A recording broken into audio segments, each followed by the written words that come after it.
पनवेल महानगरपालिका क्षेत्रात नियमबाह्य बांधकामांचा प्रश्न दिवसेंदिवस गंभीर होत चालला आहे. पर्यावरणीय नियमांचे उल्लंघन करत सुरू असलेल्या प्रकल्पांमुळे प्रदूषणात वाढ होत असून नागरिकांच्या आरोग्यावर परिणाम होत आहे.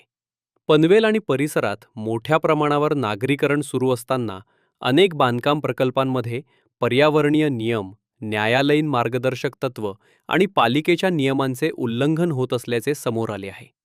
या पार्श्वभूमीवर पालिकेने 38 प्रकल्पांना काम बंद करण्याच्या नोटिसा बजावल्या.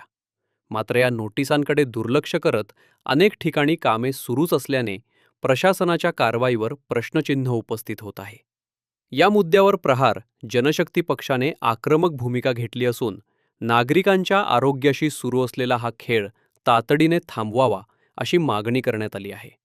नोटिसांनंतरही कामे सुरू राहिल्याने आता तरी पालिका प्रशासन कठोर कारवाई करणार का, याकडे सर्वांचे लक्ष लागले आहे. पेक्षा जे आहेत बांधकाम व्यावसायिकांना नोटीस पाठवण्यात आले, मात्र अजूनही पालिकेने हवी तशी कारवाई करण्यात आलेली नाही, केवळ कागदावर नोटीस आहे. सर, तुम्ही म्हणता तसं बरोबर आहे की पनवेल पालिका क्षेत्रामध्ये बांधकाम व्यावसायिक जे आहेत, ज्यांनी शासन निर्णय माननीय उच्च न्यायालयाचे मार्गदर्शक तत्व आणि पालिकेने आखून दिलेली नियमावली हे धाब्यावर बसून व्यवसाय सुरू आहे आणि त्याचा परिणाम असा की मोठ्या संख्येने पोल्युशन वाढत आहे. या संदर्भात प्रहारने सातत्याने पनवेल पालिकेकडे तक्रारी करून पाठपुरावा करून लोकांच्या आरोग्याशी जो काही खेळ चालू आहे त्याच्या संदर्भात आवाज उठवलेला.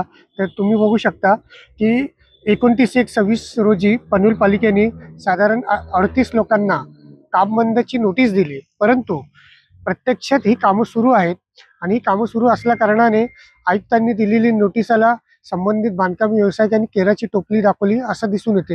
या संदर्भात आम्ही आयुक्तांना आणि नगर रचना विभागाला परत तक्रार केली आणि व्हिडिओज दिले की तुम्ही दिलेल्या स्थगिती नोटीस आणि त्याच्यावर त्यांनी पूर्तता अहवाल सादर केले पाहिजे. पण तसं काही न होता पालिका प्रशासनाला धुडकावत हे कामं अद्याप सुरू आहेत.